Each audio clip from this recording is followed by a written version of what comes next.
Money weaves itself into the entire fabric of our very existence. That the law of success is service, that we get what we give, and for this reason we should consider it a great privilege to be able to give.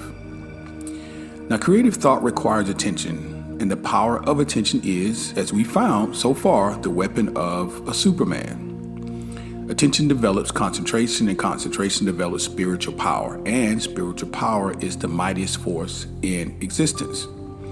It is inevitable that the entertainment of positive, constructive, and unselfish thoughts should have a far-reaching effect for good. Compensation is the keynote of the universe. Compensation is. Nature is constantly seeking to strive in equilibrium. Where something is sent out, something must be received. Else, there should be a vacuum formed.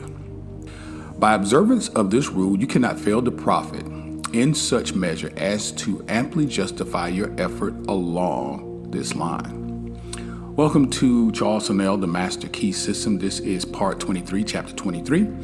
And as you can guess by some of the foreshadowing here, Mr. Honnell is going to talk to us today about money consciousness and how to empower yourself and to create the energy of prosperity, if you will.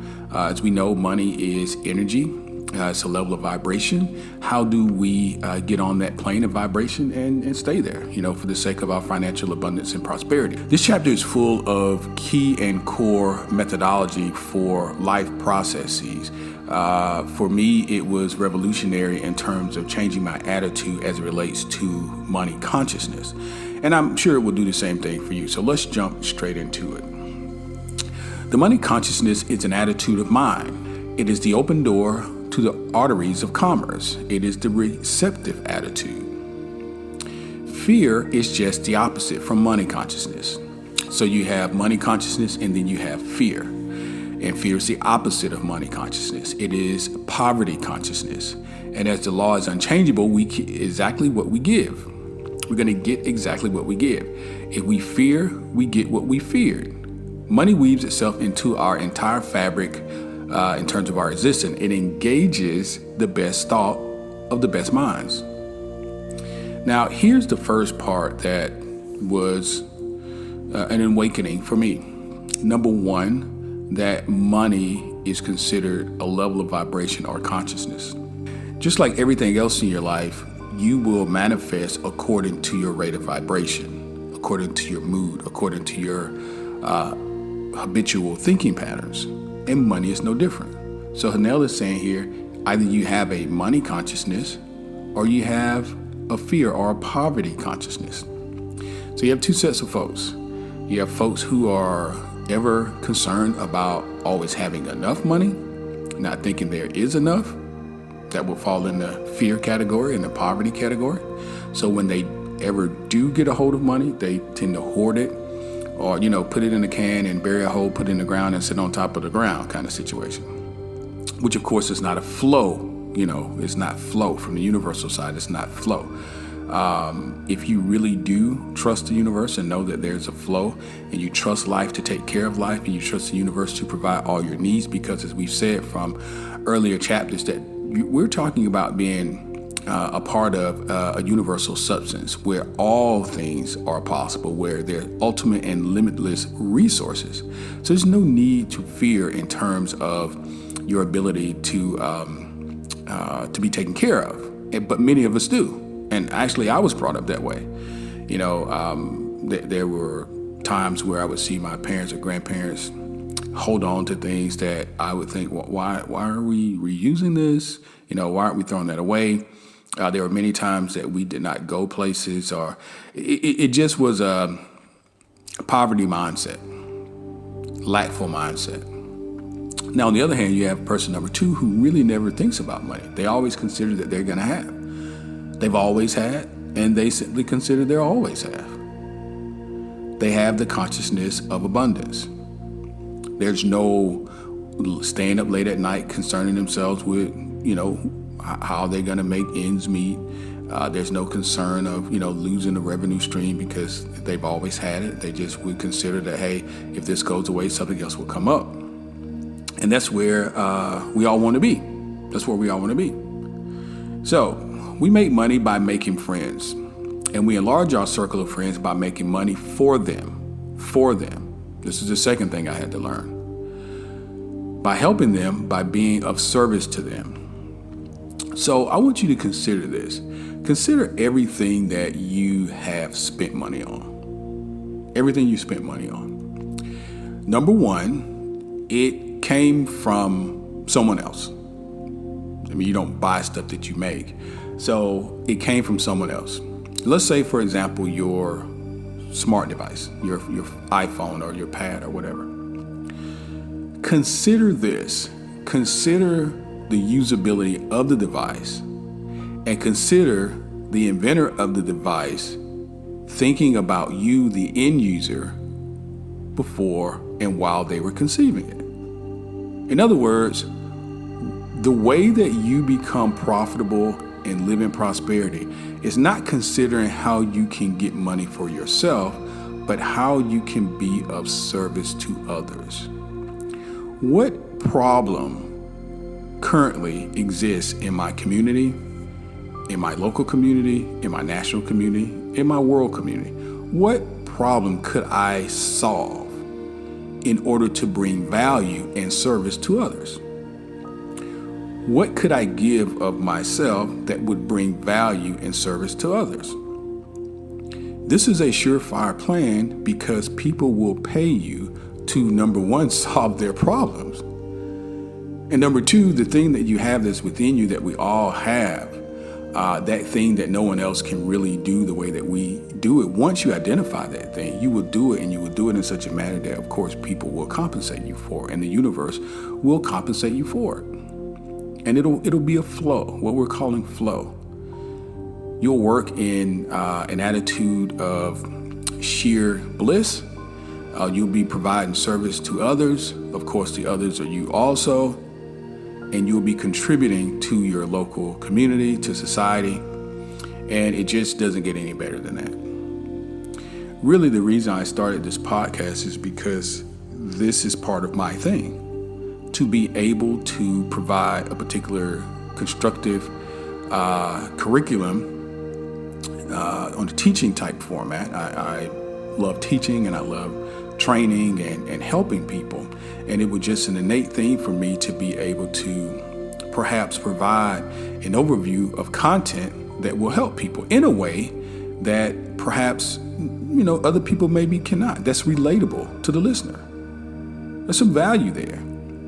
Many people, a lot of times, are driving around in their cars. They are salesmen, or they're traveling, or whatever the case may be. They like to listen to podcasts. Oh, let me turn this on. Let me see what this guy's talking about. And maybe it's not just my podcast, but there are a number of podcasts. The reason why it becomes popular is because it holds value to people. It holds value to people. Now, let's say, for example, we also do a Disney podcast. And in the Disney podcast, we always talk to people about how to plan their trips, how to save money, where to stay, reviews of hotels, and these sorts of things. Well, of course, that holds value for a lot of people because Disney's super expensive. And so you want to know, how can I save money? How can I make the most of my trip? I'm only going to be there a few days. So my point is this. When you're considering the option to your 9-to-5, which maybe you probably don't enjoy, when you consider what it is that you want to do long term and add value to your local community or to your world community, begin to look inward and consider, what is the thing that I love to do? How is it that I can benefit humanity? What problems out there? Perhaps you're a programmer and you can build an app that will help students who are looking for loans to concisely put in their information, and a bunch of potential student loans could come back, or student grants for college. Perhaps you are an artist, and perhaps you can assist, local schools or libraries and murals and different things that, will help beautify the community. Whatever it is, begin to change your paradigm in terms of money. Look at it as energy, number one, but also look at it from the standpoint of service. If you can identify that thing that you can do that will be of service to others, that will provide them a solution to their current problems, that is your ticket. That is the thing that you want to strive for. So, before we even get toward the end of our lecture today, I'm going to suggest as you go into your quiet places this week, begin to just not so much concentrate on it, but open the door in terms of intention for that idea to come to you. Oh, divine providence, I'm looking for a plan. Instruct me on a plan of action, of entrepreneurship, of service. What is it that I can do to provide service to others? What is it that I can do that would provide service to others? Begin to open my eyes and my mind conceptually to ways to assist people and for me to, create a business around it. And it'll come to you. Now, the first law of success then is service. And this in turn is built on integrity and justice. The man who is at least not fair in his attention is simply ignorant. He has missed the fundamental law of all exchange. He is impossible. He will lose surely and certainly. He may not know it. He may think he is winning, but he is doomed to certain defeat. He cannot cheat the infinite. So here's the thing. The universe is not going to reward you for taking advantage of people. As Sonell is saying here, you may think short term, hey, I've gotten over on person A or person B, company A, company B. Listen, here's where you want to be. Here's the sweet spot. You want to be in a place where that's not even consideration. So many people now are we live in the West and we're lawsuit crazy, and we think, okay, we can score a big paycheck by doing this or by doing that. Well, listen, you're not really going to be in a prosperity mindset, or you're not going to be in an abundant way, because if you're doing it from sort of underhanded, under the table type situation, it's never a good thing. It's never a good thing. You don't have good karma about it. You don't have good vibration about it. You're not going to come from a negative place and create a positive thing. It doesn't exist. You're not going to come from a negative place, from a low vibration, and create a positive, sustaining thing. So just start off with a positive vibration, with a positive flow. Again, go into your quiet place. Have the intention of realizing what your service to humanity is. And ask the universe, listen, help me to construct this thing in my mind, in this blueprint first. Because that's my desire. My intention, my desire is to be of value to others, to be of service to others. I want to give. And this is the perpetual knock, and the door shall be open. You can make a money magnet of yourself. But to do so, you must first consider how you can make money for other people, just as I was telling you. If you have the necessary insight to perceive and utilize opportunities and favorable conditions and recognize values, you can put yourself in position to take advantage of them. But your greatest success will come as you are enabled to assist others. What benefits one must benefit all. If you are a business owner, if you are a director, a manager, a supervisor, a vice president, a president, if you want to really see your team succeed, I learned this a long time ago, even before my perspective, my paradigm shifted. It must be a win-win. It cannot just be for you. First of all, that's selfish. Secondly, the universe is infinite. It's limitless. There's enough for everyone. And that's part of this capitalistic culture that we live in the West. It suggests that, there's not enough for everyone. We've got such a disparity these days between the haves and haves not, that the perception is that they've taken it all. So, unless they give it to us, we really can't get anything. Well, who are they? They're not the universe. They're not the end all be all. Your connection is not with them. Your connection, your power, your consciousness of power is with your connectivity to the infinite, the universal mind, the limitless resources. You can get one idea, no different than Jeff Bezos, no different than Bill Gates. You can get an idea that will catapult you into that type of prosperity. And you don't have to get it from another person. It's going to come from within you. So again, you can make a money magnet of yourself, but in order to do so, you must consider how you can make money for other people. And again, it will benefit you just kind of walk around your house and take a look at some of the products that you own, even the car that you drive, the clothes that you wear. Think of how it perhaps solves a problem for you, provides a solution for you or your family, and the necessity of it. And there are some times we buy things that perhaps we don't necessarily need, and they don't solve a huge problem. For example, T-shirts or these sorts of things that maybe even promote our brand. We may have a funny saying or some sort of saying on it. But for the most part, products are successful because they provide a solution. And certainly you can see so many apps that from a technology standpoint have really increased productivity, has really brought information to the forefront. Just start to think in this manner. Start to think in that manner. What can we do to help folks around us, and what can we do to help those who work with us? If we recognize the omnipotent power that is the source of all supply, we will adjust our consciousness to this supply in such a way that it will constantly attract all that is necessary to itself, and we shall find that the more we give, the more we get. Giving in this sense implies service. Giving in this sense implies service. So Hanel is saying here that one of the ways to benefit, to sort of set yourself up for success, is to become conscious of, number one, that you are tied to an omnipotent power that has no limits. It's the source of all supply. And it itself will bring the necessary components in order, for you to be successful. And here's the idea that a lot of people, particularly in the West, don't really get. He says it very plainly. We shall find that the more we give, the more we get. So imagine if you have a stick or a board, and on one end is giving, and on the other end is receiving. This is the way I kind of explain it, make it make sense in my mind. It's the same stick. It's the same board. There's not like a giving department and a receiving department. It's the same concept. The universe is set up in such a way that giving and receiving are reciprocal of each other. One promotes the other. One promotes the other. And when you begin to understand that, when you begin to live in a way where giving is a part of your personality, then receiving is always going to be there.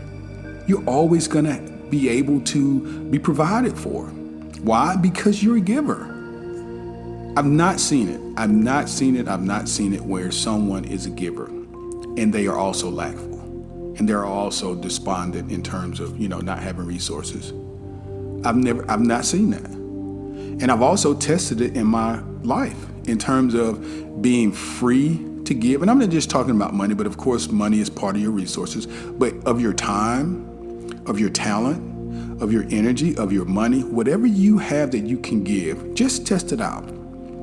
Give. Just open yourself up. Just say for a week. I'm not suggesting you go empty out your bank account, but when there's an opportunity to give, take advantage of that opportunity. Take advantage of the opportunity with full knowledge that I am part of the omnipotent presence, which is this universe, and there's unlimited resources there. And so as soon as I give this, I'll turn around and I have more to give, and I have more to give. Just think of yourself as a pipe, these blessings, this flow just coming through you and just going to someone else. So each time you see a person in need, just imagine if you could give to a kid that needs money for college. Imagine if you could help them pay for their schooling. Imagine there's a family that their holidays are not going to be as nice as yours, but you could give to them to help them have a better holiday. Just think of these ways that you can be of service to people. And then the universe will, of course, compound your ability to give, i.e. more blessings will come to you. In order for you to give, you've got to have. The universe realizes that. So just continue to give. Now, Morgan, Rockefeller, Carnegie, and others did not get rich because they lost money for other people. On the contrary, it was because they made money for other people that they became the wealthiest men in the wealthiest country on the globe. The average person is entirely innocent of any deep thinking. I'll say that again. The average person is entirely innocent of any deep thinking. He accepts the ideas of others and he repeats them in very much the same way as a parrot. This is readily seen when we understand the method which is used to form public opinion. Democrat, Republican, heterosexual, homosexual, all of these big opinions that people have about certain topics.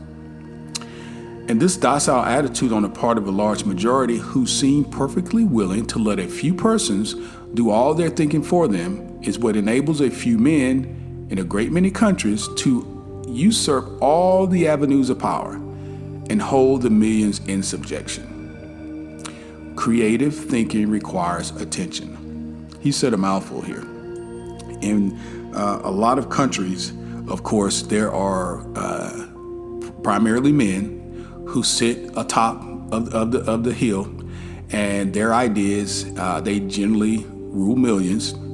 And what has always been curious to me about that is the millions have always had the power. They just never use it. What Hanel is saying here, that the average person is entirely innocent of any deep thinking. If you can program a person while they're young, which most of, if not all of us, are programmed to some degree. And I say to some degree because it just depends. Sometimes we're not programmed with negative things. Sometimes we're actually programmed, to have very beneficial lives. But for the most part, we're systemized and we're programmed when we're young. What does that mean?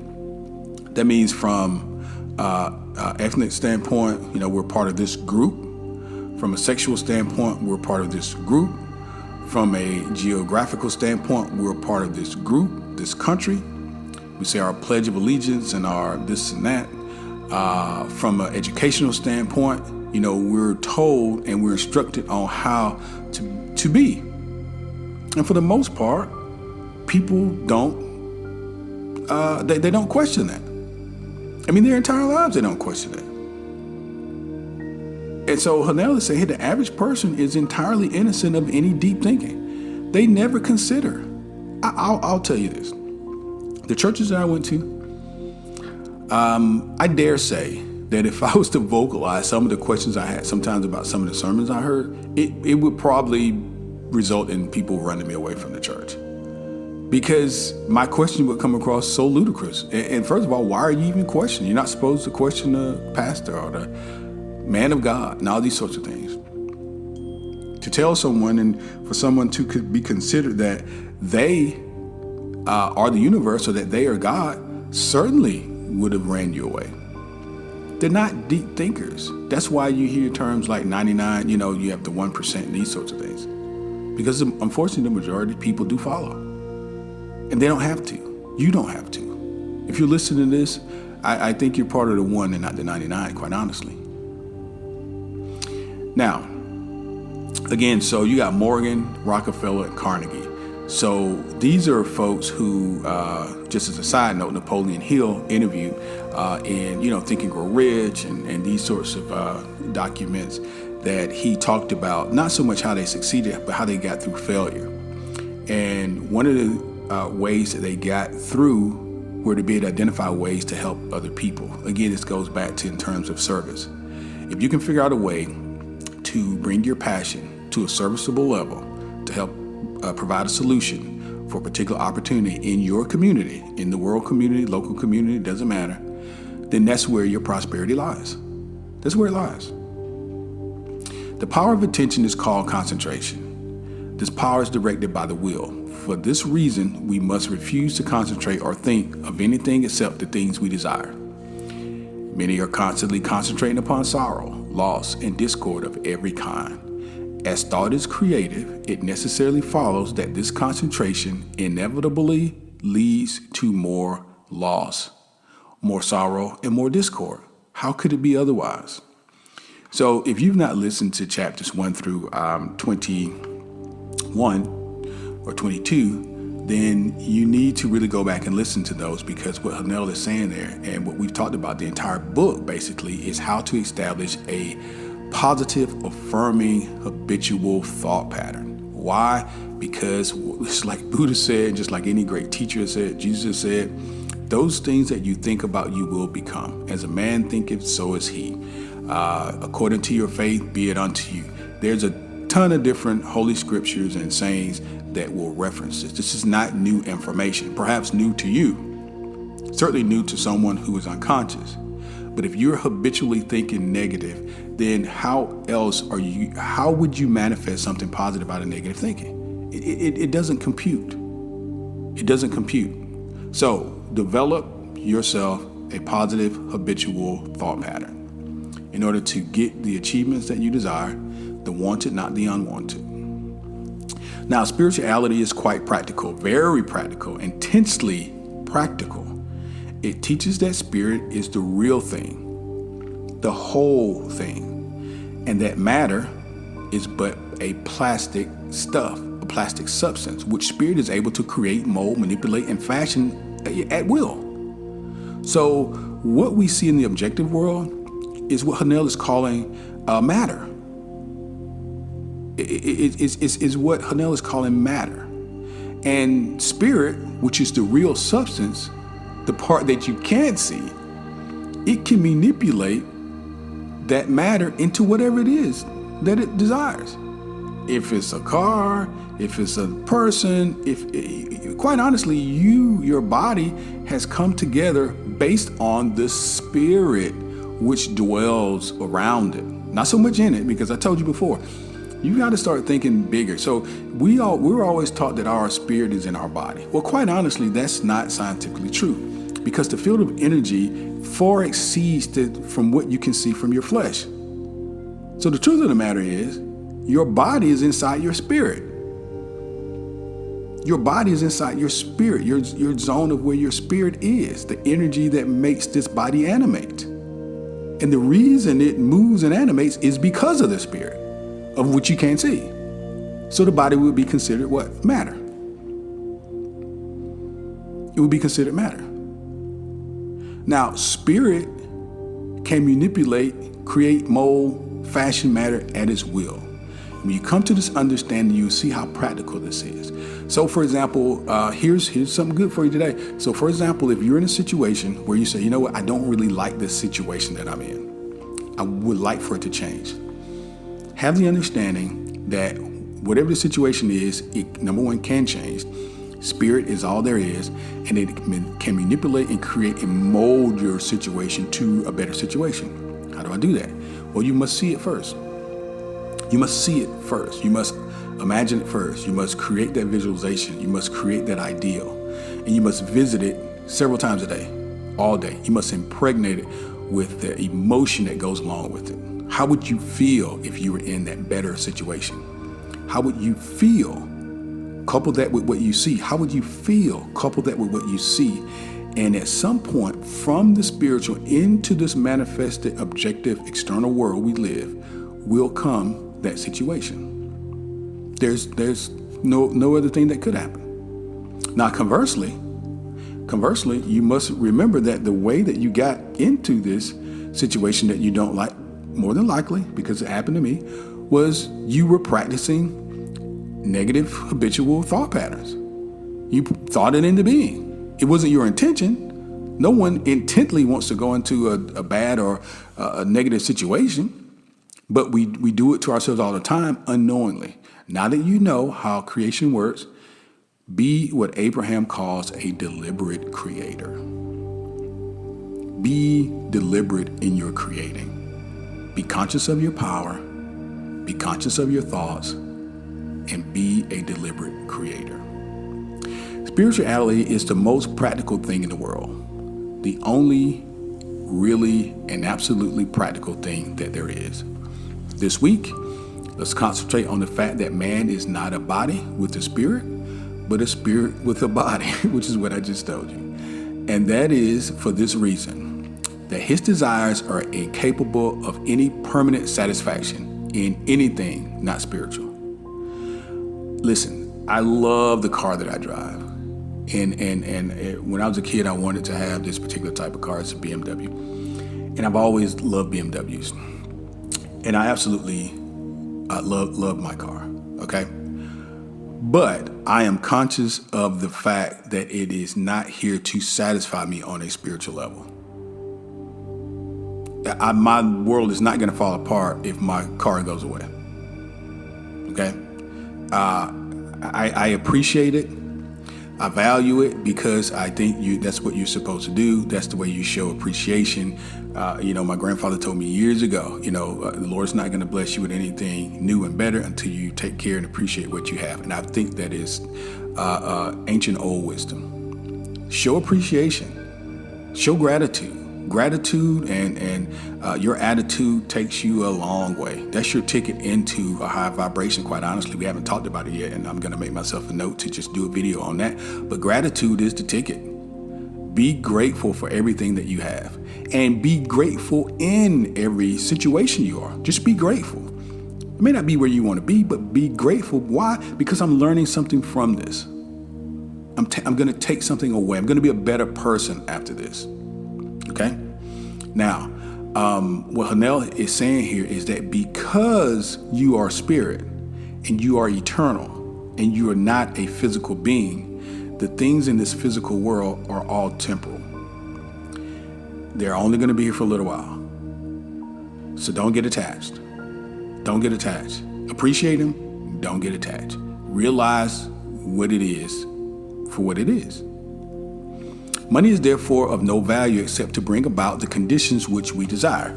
And these conditions are necessarily harmonious. Harmonious conditions necessitate sufficient supply. So that if there appears to be any lack, we should realize that the idea or soul of money is service. And as this thought takes form, channels of supply will be open, and you will have the satisfaction of knowing that spiritual methods are entirely practical.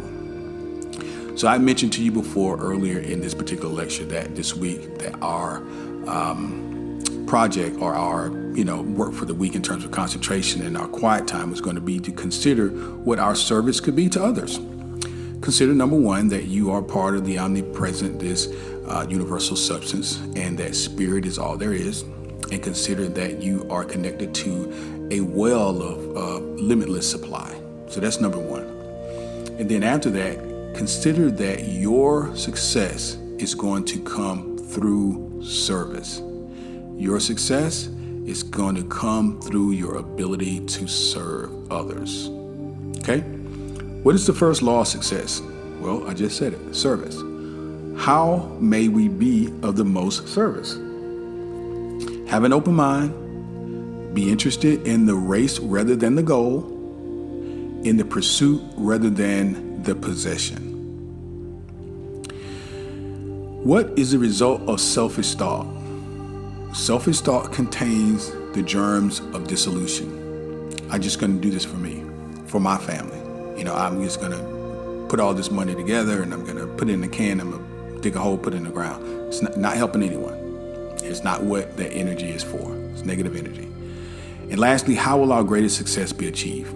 It'll be achieved by recognition of the fact that it is just as essential to give as it is to receive. So guys, I hope you really enjoyed it this week. This part I've always loved. It brought a lot of clarity to me into my life, and I've applied these different methodologies, and I'm telling you they're impactful. They will work for you. If you've not done so already, please subscribe to True Higher Self. We're here. Our mission each week is to bring you insightful and new and innovative ways to be a better you, and perhaps some information that you didn't know or see it in a way that you hadn't seen it before. So continue to come out and listen to us, subscribe, follow us on our social media platforms, and certainly if you got any questions, put in the comments and I'll make sure I answer those questions. And also, I think we have a free download for you there in the description box. And we'll see you next week. Thanks.